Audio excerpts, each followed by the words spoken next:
They thought $350 could erase me, that a line on an expense report was enough to bury 10 years of my life. They were wrong. I didn't raise my voice. I didn't fight in the conference room. I simply opened my laptop, the same one that had kept their world breathing at 3 in the morning, and I reviewed the licenses they'd never once read. My name is Lily Hayes. For a decade, I was the invisible engineer behind Westbridge Technology's digital heartbeat, the ghost in their servers. I wasn't in the glossy annual reports or smiling in photo ops. I was the one who patched the failing database during a thunderstorm, who traced a memory leak through a maze of microservices before the CFO even knew a problem existed.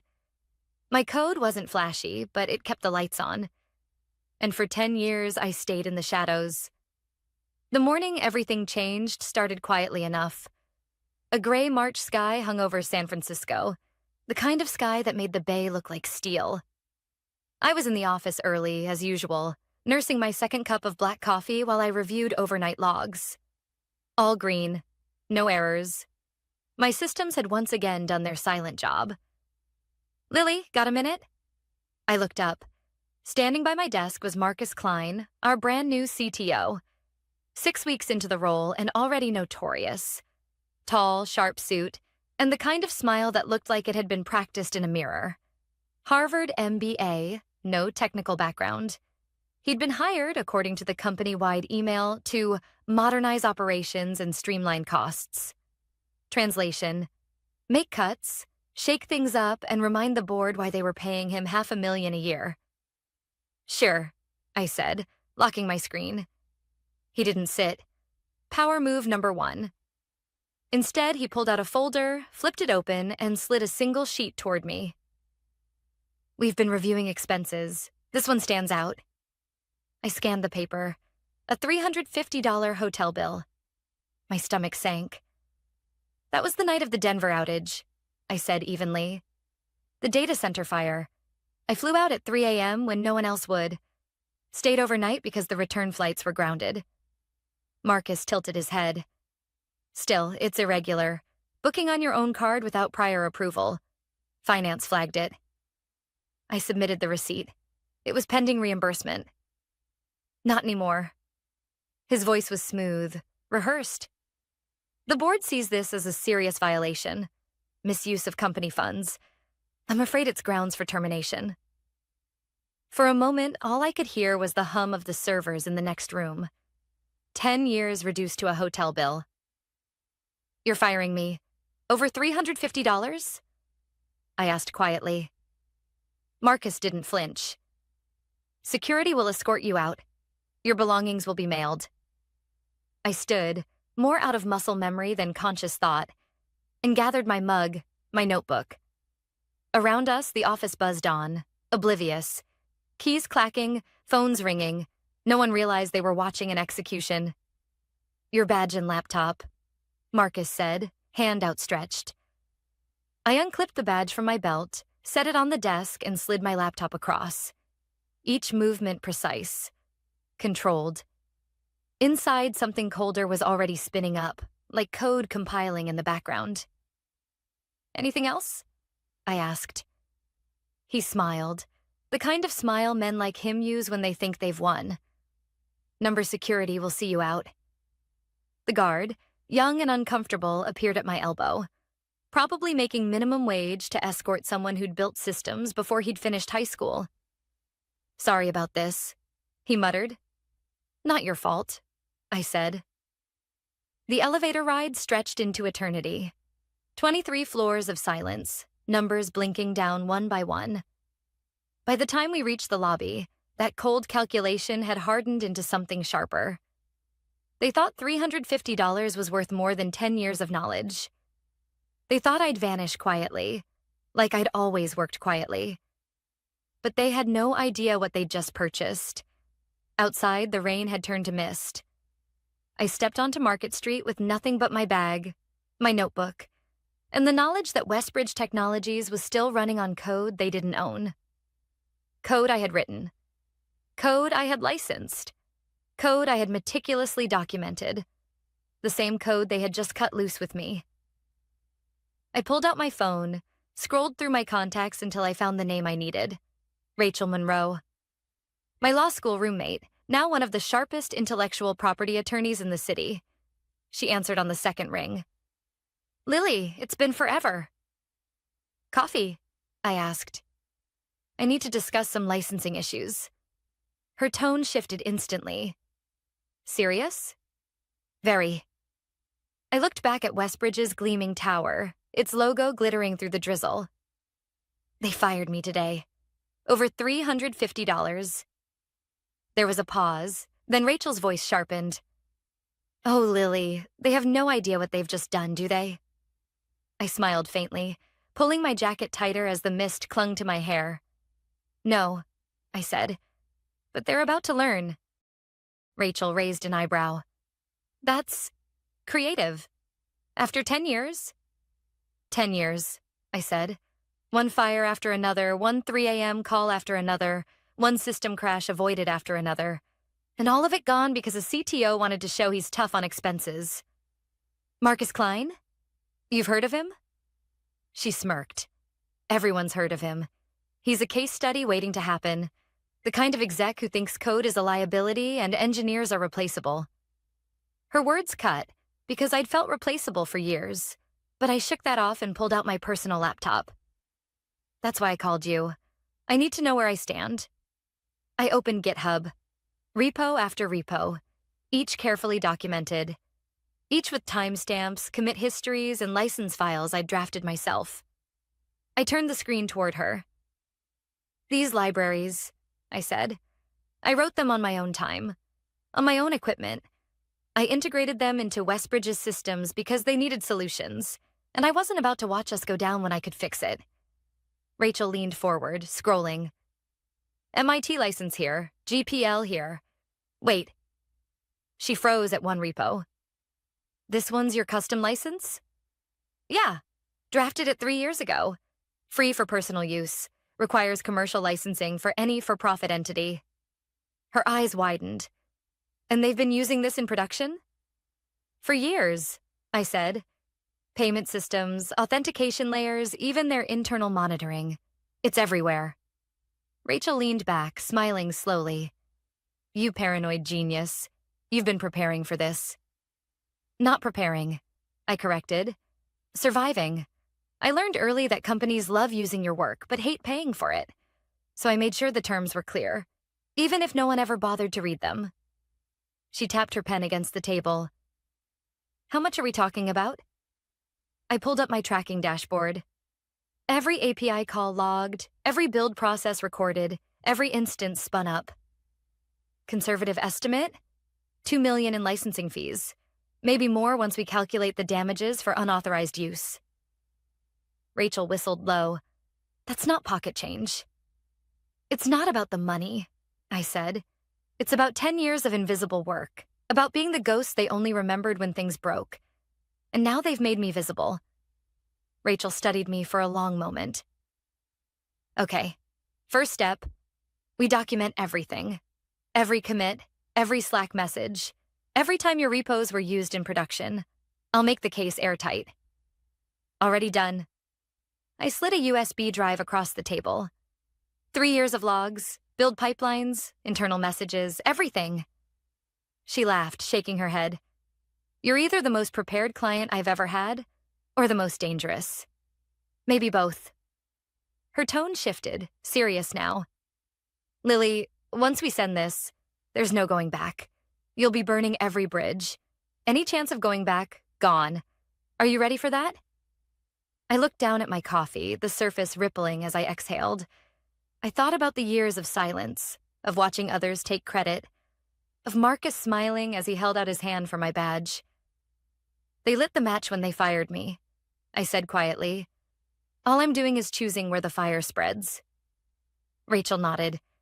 Then let's spread it carefully. We spent the next 2 hours sketching a plan. Rachel would prepare the demand letter, citing every license violation. I would continue monitoring Westbridge's usage from the outside. My hook still embedded in the libraries gave me real-time visibility. How long do you want to wait? She asked as we packed up. Long enough for it to hurt, I said. for them to feel the absence before they realize the cost. That's cold. That's business. They taught me that this morning.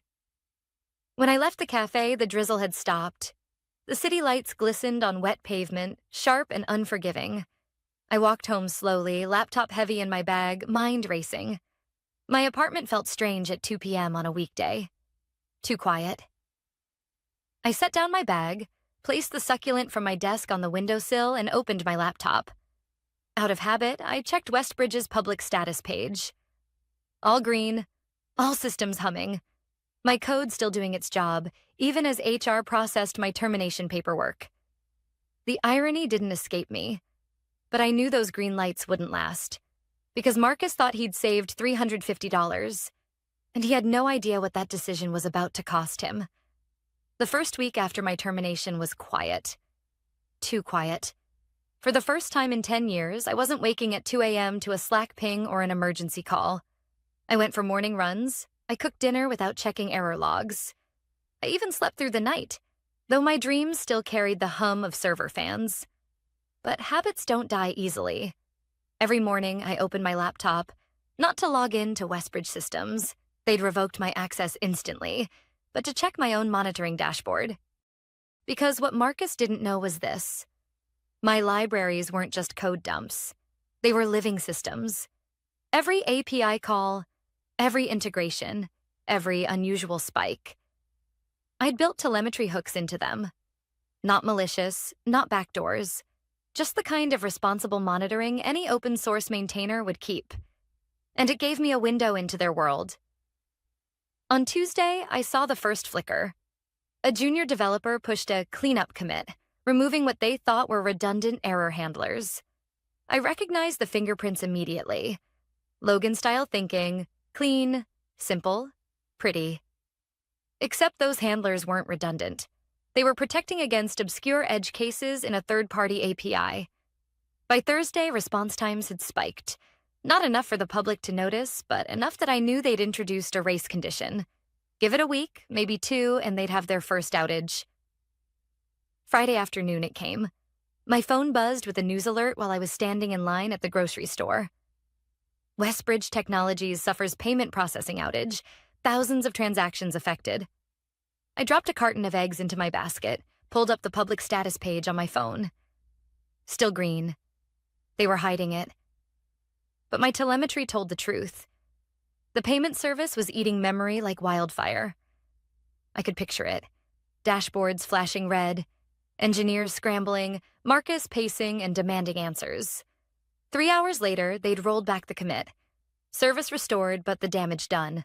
A few thousand failed transactions, enough for CFOs to start asking why. That night, Rachel called. "You see the news?" I saw. Stock dipped 2% already. People are spooked. I stirred my pasta. "And this is just the beginning." She chuckled. "You're enjoying this." "I'm enjoying the justice." The following week, the cracks widened.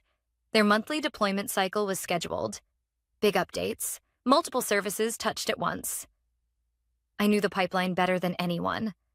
I had built it, patched it, kept it alive with duct tape and stubbornness. Saturday morning, coffee in hand, I watched from my balcony as my dashboard lit up like a Christmas tree. Service A deployed successfully, but expected Service B's new API.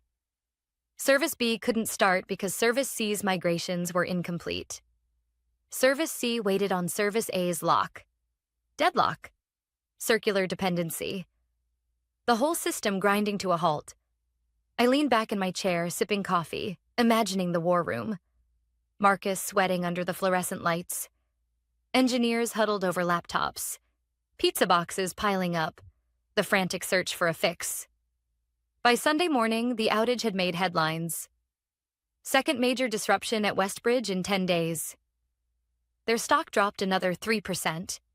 LinkedIn lit up with recruiters circling like sharks, messaging Westbridge engineers who were tired of firefighting. That afternoon, my phone rang. Westbridge corporate prefix. I hesitated, then answered. "Lily?" The voice was Marcus. I smiled.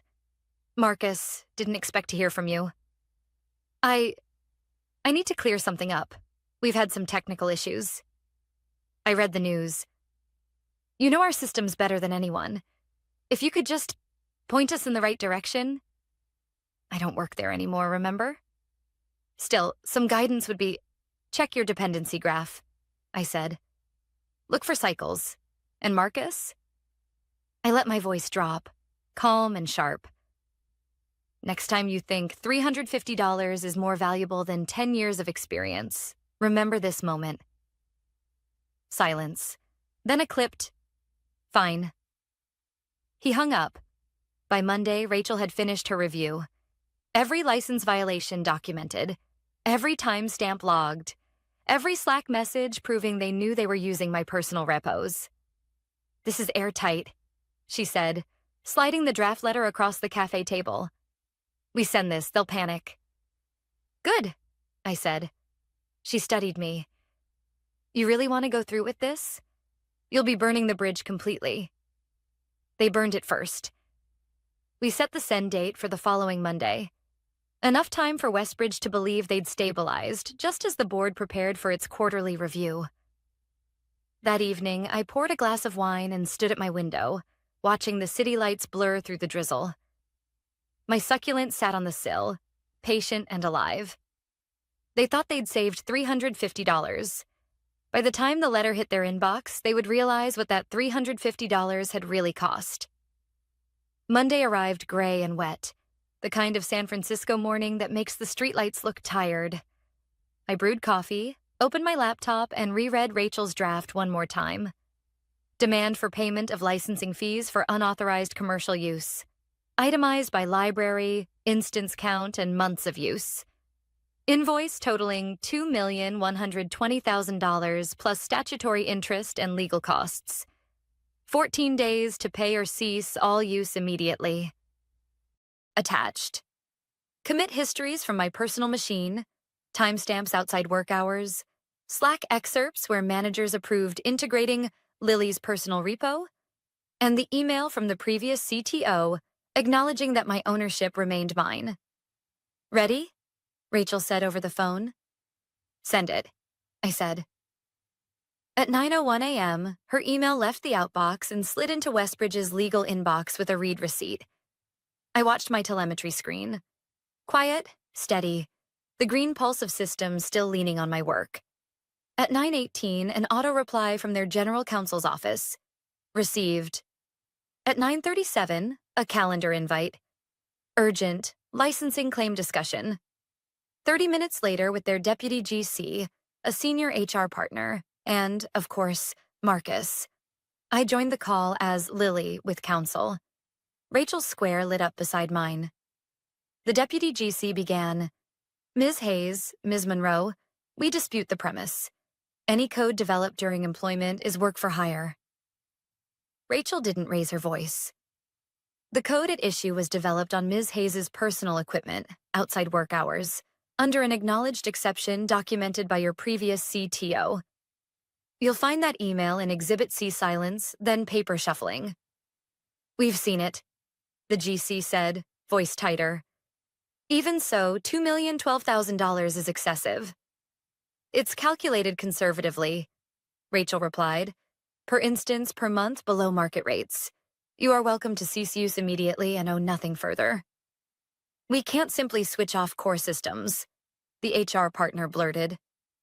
Rachel let the pause do the work. Then you should budget for what you've been using. Marcus finally spoke. This feels like extortion. It's contract law, I said. You ignored licenses. You used my work at scale. I sent the invoice you never expected to see. They requested time to confer. We ended the call. 10 minutes later, my dashboard lit up. Dozens of new ephemeral instances spinning, engineers trying to map dependencies. The irony made me laugh into my coffee. Their attempt to understand increased the very usage metrics justifying the invoice. By 11:26, my phone rang. Marcus, directly. I let it go to voicemail, then played it on speaker while I updated a spreadsheet. Lily, this is Marcus. The board wants to know if there's a number you'd accept to settle quickly. We'll need an NDA. Call me. Rachel called a minute later. They blinked. They want silence, I said. They want time, she corrected. We can give them neither unless the price includes it. At noon, a small storm broke online. A junior developer accidentally pushed an internal doc to a public repo. Nothing explosive, just an architecture diagram showing my libraries in the center of almost everything. Someone screenshotted it before they could pull it. A tech blog posted an item. Westbridge's core built on engineers' personal libraries? The stock dipped another %. My telemetry showed chaos. Rollbacks, restarts, a traffic spike, then a flat line as they froze deployments. At 2:05 p.m., another call. This time, the general counsel and the CFO. Rachel and I joined. No Marcus on the invite. We're prepared to discuss payment. The GC said, voice measured. But we require full confidentiality, a global release, and an ongoing license included. Rachel stayed polite. Past usage is past usage. Payment of the invoice plus fees. If you want future usage, we'll discuss it separately. At market rates, with the support agreement, and my client won't agree to a gag order about her own resume. The CFO cleared his throat. What would market rates look like? Depends on scope, Rachel said. But your alternative is a rewrite. How long will that take? The CFO didn't answer directly. Numbers live behind faces like his. He knew. We'll revert with a formal proposal, the GC said, and the line went dead. I stood and stretched, feeling the tightness between my shoulders release. Outside, the rain had tapered to a mist again. I watched a streetcar slide past and thought of 10 years of invisible labor reduced to an argument over a hotel receipt. At 4:12 p.m., Marcus called again. I answered. You're blowing this out of proportion, he said. The board is furious. If you'd been reasonable... I was reasonable for a decade, I said. That's what kept your dashboards green. I can fix this, he snapped, as if saying it might make it true. Just tell me the number. It isn't about a number to you. It's about control. Tell your board they hired a CTO who didn't read the licenses. He swore under his breath. You won't work in this town again. Marcus, I said gently, that's the part you don't get. I'm already working on my terms. I hung up, then shut my laptop and let the apartment go quiet. For the first time since that Monday morning elevator ride, I felt something like anger lift off my chest and drift out with the steam from my mug. At 7:53 p.m., my phone buzzed with a text from an old colleague in finance. Emergency board session. You didn't hear it from me, but they're done with him. I didn't reply. I didn't gloat. I stood at the window and watched the city lights come on, one by one. At 9:06 p.m., Rachel called. It's official. Leadership update. CTO transition effective immediately. They've asked for a meeting tomorrow to finalize payment of the invoice and begin license negotiations. I closed my eyes, exhaled. The number mattered. The principle mattered more. They thought they saved $350, I said. Now they know what it cost. Sleep, Rachel said. Tomorrow we put this in writing. I set my phone face down, the room dim but warm, the succulent on the sill catching the last of the streetlight. Somewhere in a conference room I used to patch with pizza and patience. A chair sat empty. The board had learned a lesson. Marcus had learned a lesson. And I, finally, was done being invisible. By morning, the rain was a mist. Rachel and I rode to the 23rd floor without speaking. The same elevator that carried me down with a guard now carried me up as a guest. In the conference room, the deputy GC, the CFO, 2 from procurement, and an engineer I trusted, Elena Cho, interim CTO, on the placard. No, Marcus. The deputy GC began. Ms. Hayes, Ms. Monroe, thank you for coming. We'd like to resolve past use and discuss a path forward. Rachel nodded. Numbers first. The CFO slid a schedule across the table. We accept the invoice as presented. $2,120,000 for past licensing. We'll cover external legal costs. $41,300. Wire within 3 business days. I exhaled. And the future? Elena leaned forward. We want to keep using your libraries. They work. We'll do it correctly. Rachel slid our proposal over. 3-year commercial license, unlimited internal use within current product scope. Annual fee, $360,000 billed quarterly. Optional support on time and materials capped at 40 hours per quarter. No exclusivity. Ownership stays with Ms. Hayes. Procurement exchanged a look. The CFO did math. We can live with that, he said. 2 conditions: mutual non-disparagement limited to public statements and confidentiality on specific financial terms. Acceptable, Rachel said, provided Ms. Hayes can describe her role as a vendor and list Westbridge as a client. Agreed, the GC said. We'll also update travel policy for emergency spend. That should have been obvious. Elena met my eyes. I'm sorry for how this happened. I nodded. Thank you. We spent an hour on operational details, how the license keys would be issued, what telemetry was allowed, security sign-off, and a deprecation plan if they ever replaced a module. Before we left, the CFO asked, Do you want a statement? Publish an engineering blog post on how you evaluate open source and internal tools, I said. Credit maintainers, don't mention me.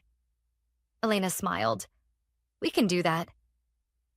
In the elevator down, Rachel bumped my shoulder. Terms, not favors, she said. Terms, not favors, I echoed.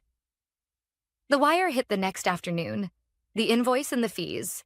I took a photo and closed the laptop. I didn't celebrate. I slept. Weeks settled into a new routine. I formed an LLC, documented what only I could decipher, wrote migration guides, added tests. 2 former colleagues asked about licenses at their new companies. A startup in Oakland emailed. Then a healthcare platform in Portland. My calendar filled without a recruiter in sight. Westbridge stabilized under Elena. We spoke once a month, not as boss and employee, but as 2 engineers who preferred systems that worked to decks that sparkled.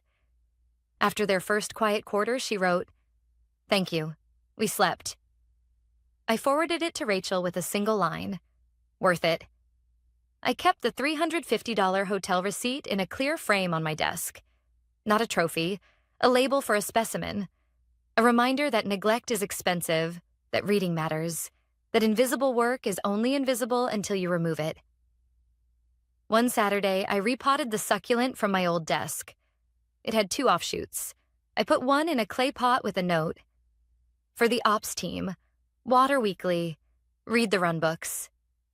I left it with the guard for Elena. No flourish, just a quiet instruction. 6 months later, Westbridge published the engineering post. It wasn't dramatic. It didn't mention me. It talked about budgeting for maintenance and respecting licenses the way you respect a power contract or a lease. The comments were mundane and supportive. Exactly right. That night, I walked home in a light rain and thought about the message I wanted to leave when people watch this story. Not that revenge pays, though sometimes it does. Not that lawyers win, though good ones help. The message was smaller and heavier. Put value where the work is. Read what you sign. Pay for what you use. Don't confuse quiet with replaceable. They fired me over a $350 hotel bill. The invoice didn't just end a resume line, it rewrote my job description. I'm not anyone's ghost now. I'm a name on a contract, a line item in a budget, a maintainer who answers to uptime and ethics in equal measure. The city was silver with mist when I reached my building. I dried the succulent's leaves, set it back on the sill, and opened my laptop. Somewhere, in racks I'll never see, my libraries ticked forward. Reliable work at a fair price. I pushed a small update, wrote a clean commit message, and closed the lid. They thought $350 could erase me. It turned out to be the exact cost of learning my worth.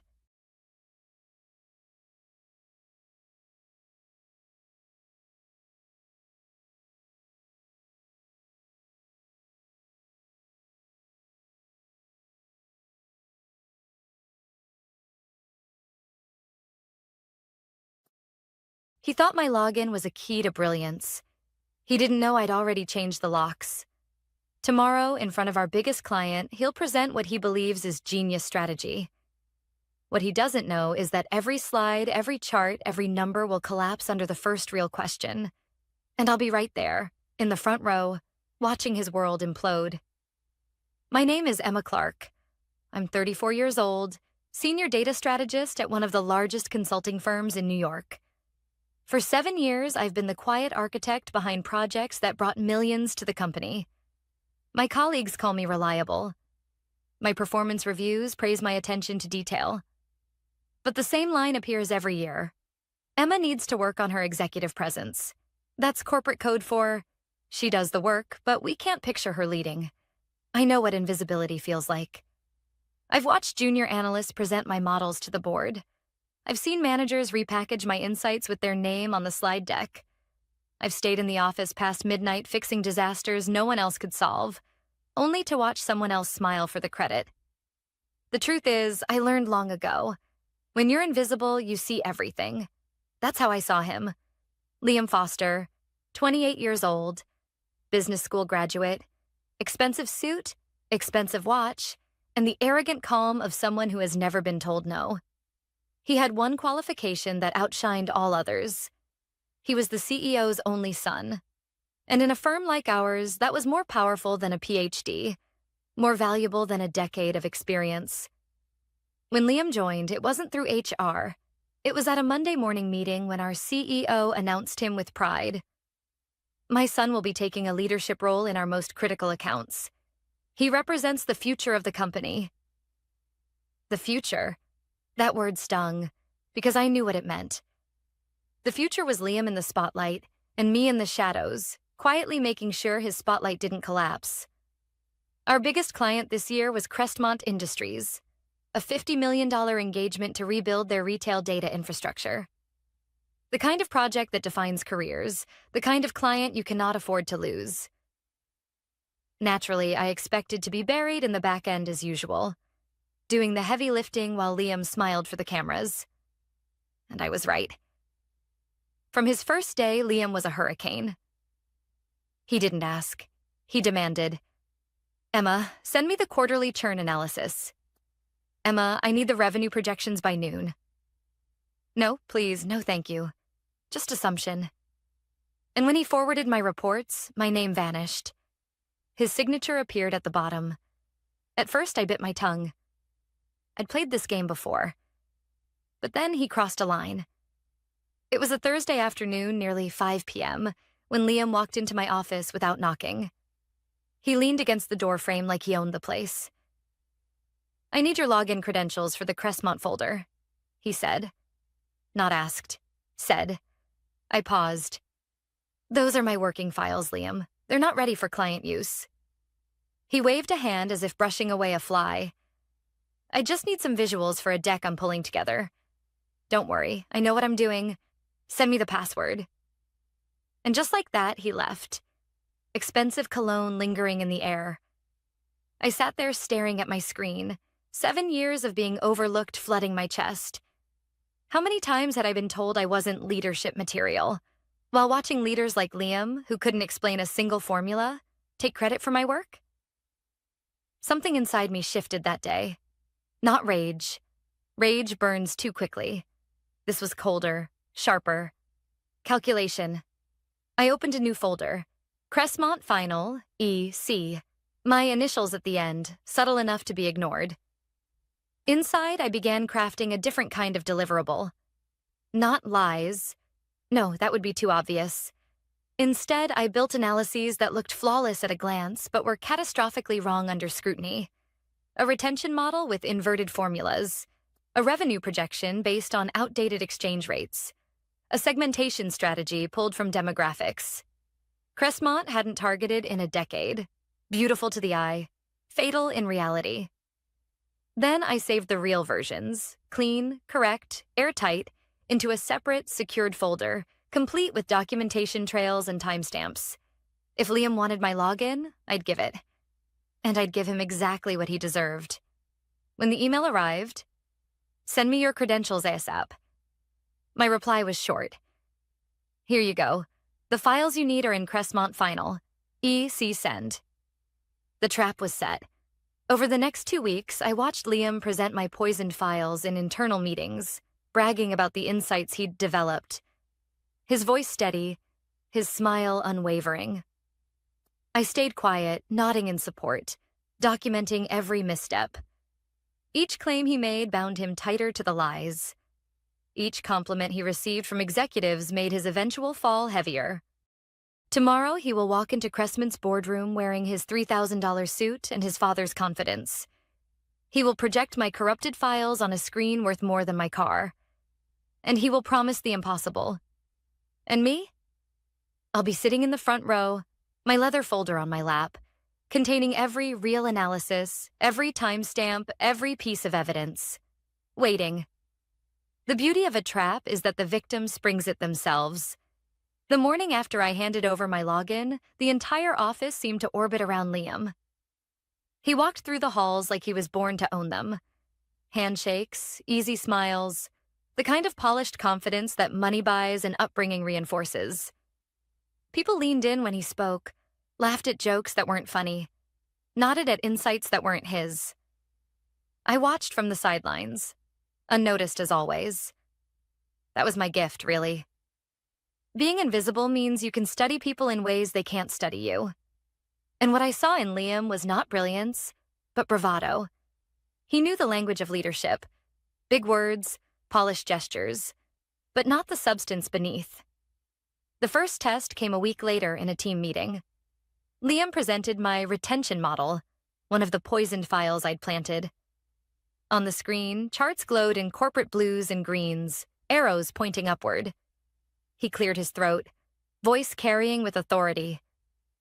Our analysis shows a dramatic shift in customer behavior. Retention rates appear far lower than expected, meaning Crestmont has urgent opportunities to re-engage their premium clients. I almost smiled. That single sentence contained a time bomb.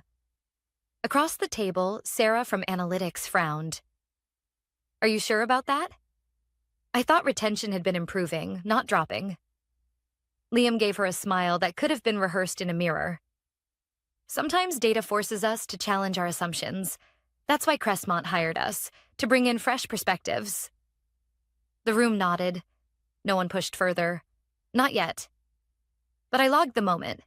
10:42 a.m., Thursday, January 12th. Screenshot saved. Each day, Liam pulled deeper from the poisoned well. He forwarded client emails my way with a one-line instruction. Handle this. He stripped my name from models, slapped his initials on presentations, and passed them off as original thought. He was building a tower of lies, brick by brick, and he never noticed the foundation was already cracking. Still, I wasn't reckless. I built my insurance carefully. The real models sat in my secured folders, version histories intact. Every dummy file bore my digital fingerprints. Creation dates, embedded initials, metadata tags that couldn't be erased without leaving evidence. Each time Liam accessed my fake folders, my little script logged the event. Date, time, IP address. He was unknowingly writing his own confession with every keystroke. 2 weeks before the client presentation, I overheard him in the break room boasting to 2 junior analysts. Honestly, this project is a breeze. I've already developed new models that will blow Crestmont's executives away. They've never seen analysis this sharp. The juniors nodded eagerly, hungry to be in his orbit. I poured my coffee in silence, invisible as usual. But inside, I was ice. Let him brag. The louder the boast, the harder the fall. The truth was, Crestmont's executives weren't fools. Margaret Hale, their CFO, was known for shredding consultants who showed up unprepared. I'd seen her in action once. Calm, polite, but deadly precise. She spotted an error in a competitor's projection in under 2 minutes and spent the rest of the meeting peeling back their assumptions until nothing was left. And that was the beauty of my trap. All it would take was one sharp question, one moment of scrutiny, and Liam's masterpiece would collapse into nonsense. He'd claim 40% growth in the dead of winter, recommend stocking summer apparel in December, argue that retirees were the prime demographic for a brand built on Gen Z trends. Impossible claims, fatal mistakes. But I wasn't naive. I knew Liam wasn't just some arrogant rookie. He was the CEO's son. Even when he failed, there would be an instinct to protect him. That's why my evidence needed to be bulletproof. Not whispers, not suspicions, but facts. Timestamps, logs, screenshots. A chain of proof so irrefutable that even family ties couldn't deny it. One late evening, as I organized my documentation, Marcus, the CEO and Liam's father, passed by my office. He paused at the door, surprised to see me still there. "Working late again, Emma?" I forced a polite smile. "Just making sure the Crestmont data is clean." He nodded approvingly. "That's why I trust you with the details. Not everyone has your discipline." Then he walked away, never guessing that his own son's fate was sealed in the very files glowing on my screen. By the third week, the tension in the office was tangible. Liam strutted with more confidence than ever, telling anyone who'd listen that Crestmont would double their investment once they saw his insights. Meanwhile, Sarah whispered to me privately, "Some of those numbers look strange. Are you sure they're right?" I gave her the same calm smile I gave everyone. "Trust the process. Everything will make sense soon." Inside, my anticipation grew. For 7 years, I had been the ghost in the machine, the woman no one remembered in promotions, the name left off the slides. But in 4 days, in a glass conference room overlooking the city, I would finally step into the light. And Liam? He would discover what happens when you try to steal from someone invisible. Because invisibility, I'd learned, isn't weakness. It's a weapon. The Friday before the Crestmont presentation, I arrived earlier than usual. The office was quiet, just the hum of servers and the faint whir of the cleaning staff's vacuum on another floor. I liked it that way.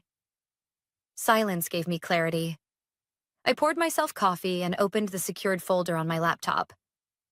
The real analysis glowed on my screen. Clean models, logical forecasts, projections grounded in reality. 8% growth in Q3, 5% in Q4. Manageable challenges, real opportunities, the kind of work that could stand up to scrutiny anywhere. Then, with one click, I opened the other folder. The poisoned one. Charts with inverted formulas, projections in the wrong currency, demographic targeting pulled from outdated years. Beautiful to the untrained eye, catastrophic to anyone who actually understood Crestmont's business. And those were the files Liam had been parading as his own brilliance for the past month. My little script confirmed it again. 27 separate logins from Liam, each download neatly logged. He'd even renamed the files, stripping away my initials, stamping his into the headers. The arrogance was breathtaking. That morning, HR sent out an internal email. Reminder, Crestmont presentation Monday at 9 a.m. Sharp, dress code, business formal. All hands in support roles should be prepared. In support roles. That's what I'd been for 7 years. The person in the corner, silent, fixing disasters while others got applause. But Monday would be different. Monday, I wouldn't just be in support. I spent most of the day preparing my portfolio. Every chart, every real model printed and bound in a leather folder. Timestamps, metadata, screenshots of Slack messages, even version histories. Not dramatic accusations, just facts laid out clearly, step by step. My insurance policy. By mid-afternoon, Liam strutted into my office without knocking. He leaned against the doorframe, grinning like a politician. "Big day Monday. You'll be there, right? In case they throw technical questions." His tone wasn't a request, it was an order.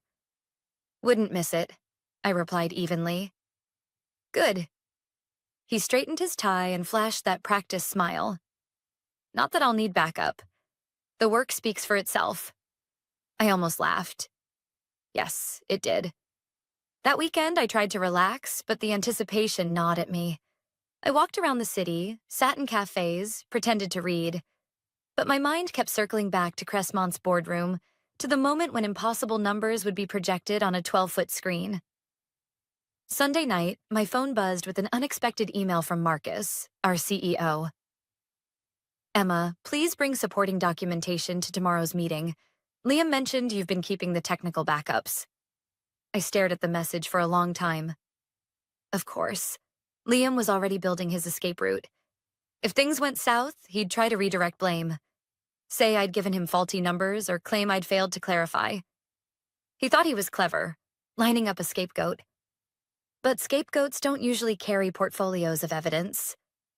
I typed my reply. Of course. I'll bring everything. That night, I laid out my charcoal suit, polished my shoes, and placed the portfolio by the door. Inside, 2 stories waited. One false, one true. By 9 a.m. tomorrow, only one would survive. Monday morning, the lobby was buzzing. Consultants in sharp suits clustered in small groups, rehearsing sound bites, double-checking slides. Liam arrived like he owned the building. Expensive suit, perfect hair, that easy grin. People flocked to him, eager to be in his orbit. I walked past unnoticed, my leather folder under my arm. That was fine. Being invisible had always been my strength. We rode the elevator together to the top floor. Liam chatted with another manager about reshaping retail landscapes and innovative growth levers. Buzzwords polished to perfection. I stayed silent, focused on the floor numbers ticking upward. The Crestmont boardroom was everything I expected. Floor-to-ceiling windows overlooking the skyline, a table that could seat 20, screens larger than my living room wall. One by one, executives filed in. Margaret Hale, the CFO, with her sharp eyes and sharper questions. James Donovan, the CEO, calm and composed, the kind of leader who'd built an empire from nothing. Marcus and 2 other partners took seats along the wall. Liam sat up at the front, clicking through his slides, confident, radiant. I chose my spot deliberately. Front row, directly across from Margaret Hale. I placed my folder on the table, closed but within reach. As Liam opened the meeting with his polished introduction, I felt a strange calm settle over me. The pieces were in place. The trap was ready. All I had to do now was wait. Liam opened with confidence so polished it almost squeaked. Company overview, market trends, slides that said everything and nothing. The room eased into a rhythm. Heads nodding, pens tapping, the ritual of corporate theater. Then he advanced to the first critical slide. Revenue projections. A neat line shot up in Q4 like a rocket. 40+% growth. In December, in the Northeast. Across from me, Margaret Hale lifted her eyes from the screen to Liam, then back again. Can you walk me through the assumptions behind that Q4 acceleration? Her tone was neutral, precise. Liam didn't miss a beat. We've identified underpenetrated winter segments. With targeted promotions and optimized inventory mix, we believe Crestmont can unlock outsized seasonal demand. Optimized? How? Margaret asked. No edge, just the knife laid flat on the table. We'll shift assortment to align with the new segments, Liam said. Increase heat in categories with the highest elasticity.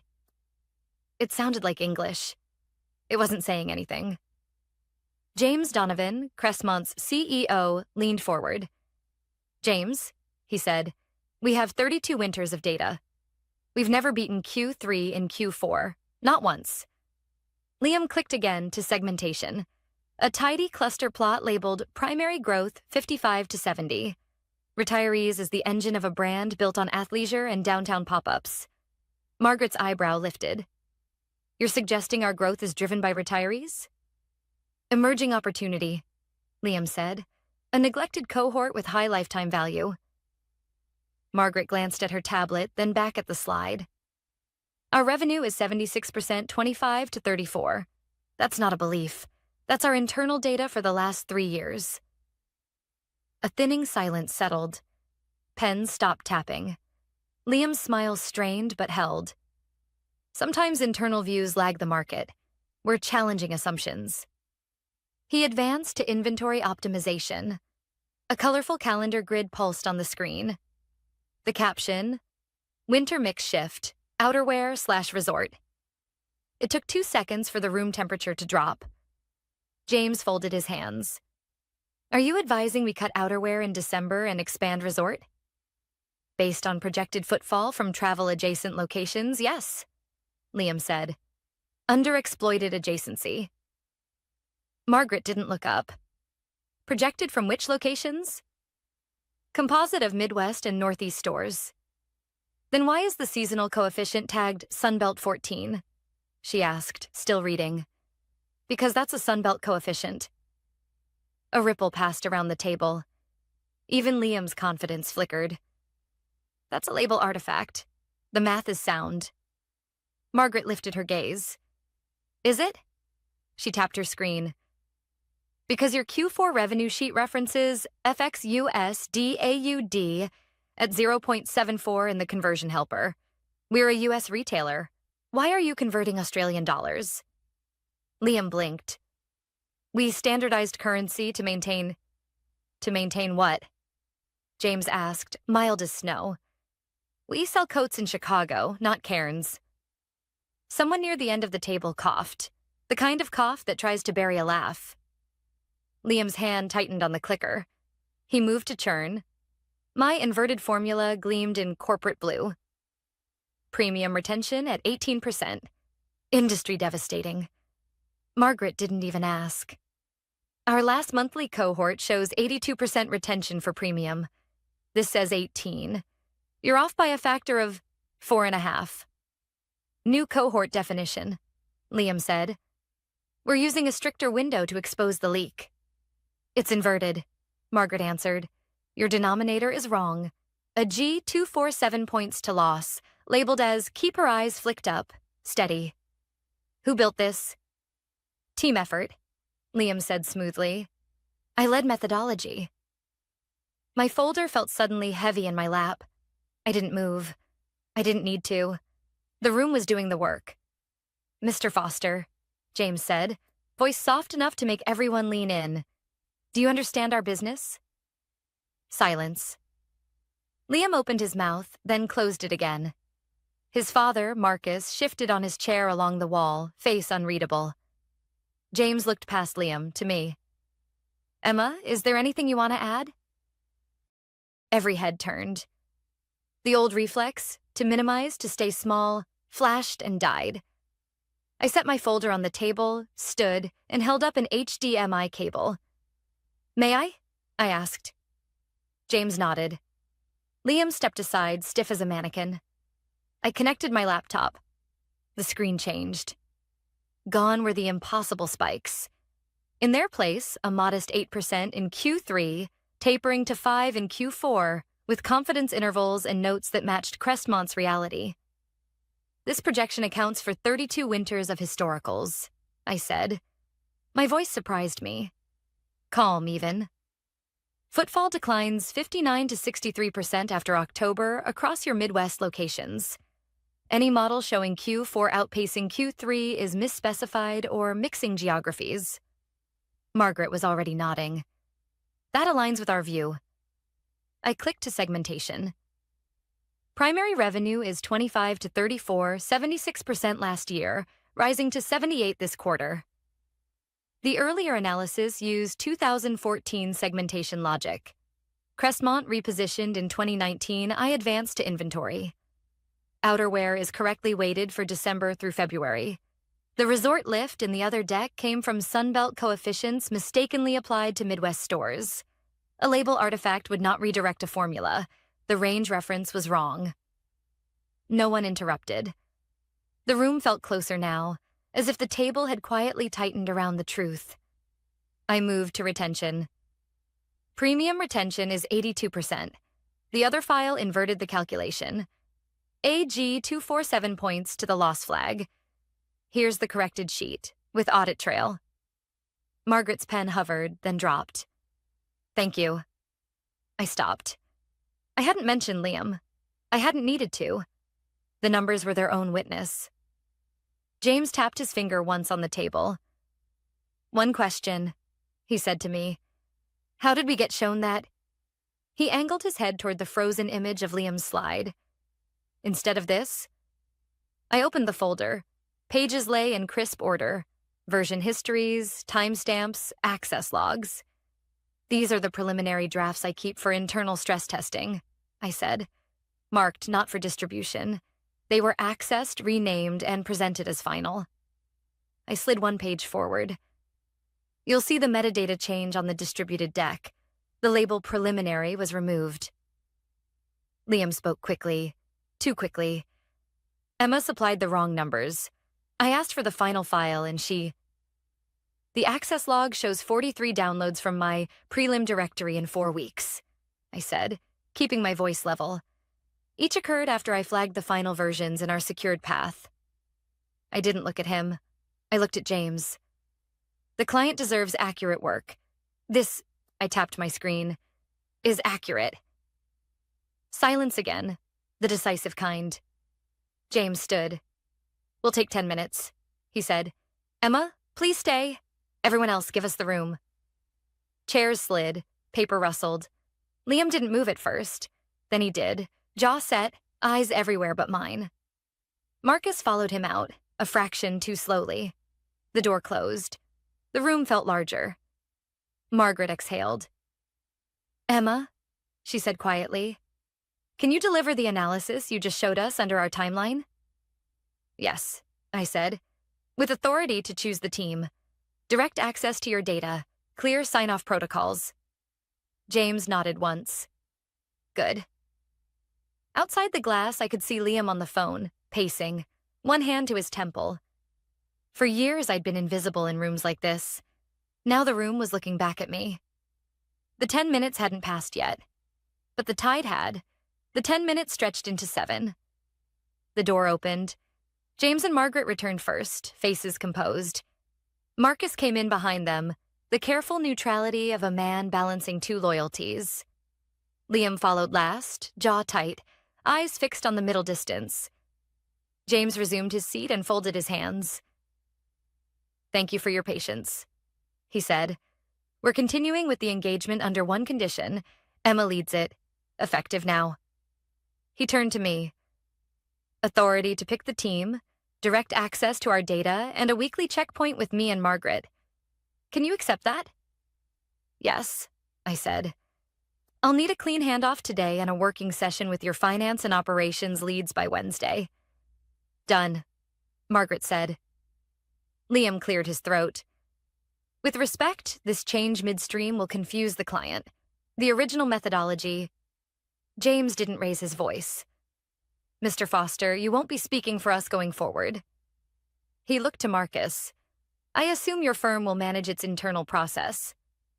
Marcus's nod was small, controlled. "We will." The rest of the meeting was all pragmatism. Dates, deliverables, data access. I walked them through the corrected roadmap. Rebuild the churn model with transparent cohort logic, fix the geography mix in the footfall forecasts, retune inventory coefficients by climate band, establish a sign-off gate so preliminary files could never masquerade as final. No buzzwords, no theater, just work. When we broke, Margaret lingered. "I don't reward drama," she said quietly. "I reward clarity. Bring me clean numbers and people who can explain them." "You'll have both," I said. In the hallway, Marcus stopped me. Up close, he looked older than he had an hour ago. "Did you plan this?" he asked. "I plan to protect the client and my work," I said. The files Liam used were marked preliminary. I documented everything because I've learned that's the only way to be heard. He studied me a beat, then exhaled. "We'll need a formal statement for our internal review. You'll have it by end of day." Back at the office, HR called me into a glass room and turned on the recorder. I stuck to facts, dates, folders, version histories. No adjectives, no speculating about intent. When they asked if I wanted to file a complaint, I said this: "My only request is process. Clear ownership, audit trails, and consequences when those are ignored." They nodded and ended the recording. Liam didn't come back to the floor that afternoon. An email later announced he was on leave. No details. Offices are good at euphemisms. I assembled my team before the day was out. Sarah from Analytics, because she asked the right questions. Daniel from Ops, because he knew the store systems better than anyone. And Priya, a junior who'd been quietly fixing other people's SQL for a year. In our first stand-up, I laid out ground rules. Everything in version control, every assumption documented, no slides without model notes, no one presents alone. Heads nodded, relief visible. We opened the Crestmont repo and started over.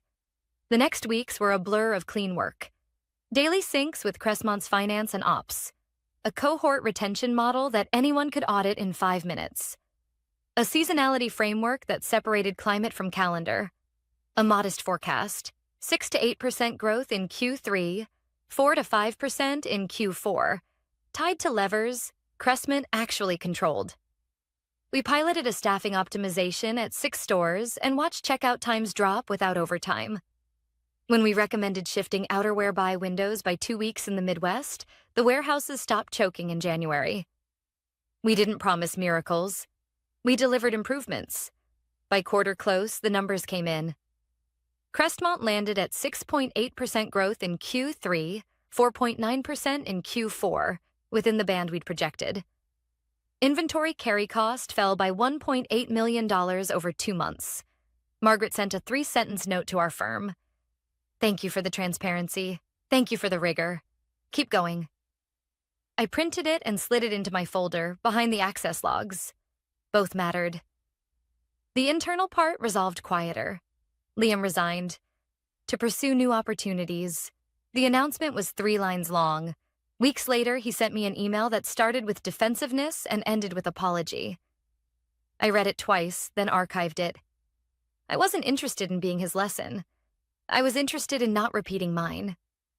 Marcus called me into his office on a rainy Tuesday. No small talk. You're leading Crestmont permanently, he said. And I want you to build a data integrity program across accounts. Title upgrade, budget, headcount. Present a plan next week. I'll do it if the rules are explicit, I said. Ownership, review gates, and real consequences when they're ignored. Otherwise, we're just changing titles. He smiled, tired but genuine. Write the rules, Emma.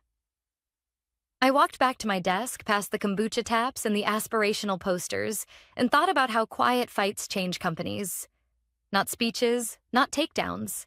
Process. Proof. People who will do the work when the stage lights are off. I didn't set out to ruin someone. I set out to protect a client and reclaim my name. The trap only existed because someone kept helping themselves to what wasn't theirs. If there's a message in any of this, it's not be ruthless. It's simpler. Document everything. Guard your work and let the truth do the heavy lifting. Competence doesn't shout. It accumulates. I still stay late sometimes. The office hums the way it did before dawn on that Friday when I checked both folders and chose which story would survive Monday. Only now, when I leave, I stop by a different office. Mine, with a door and a window and a team chart taped to the wall. Before I shut down for the night, I write 1 line at the top of the next brief. Assumptions we can defend. It's not flashy. It holds.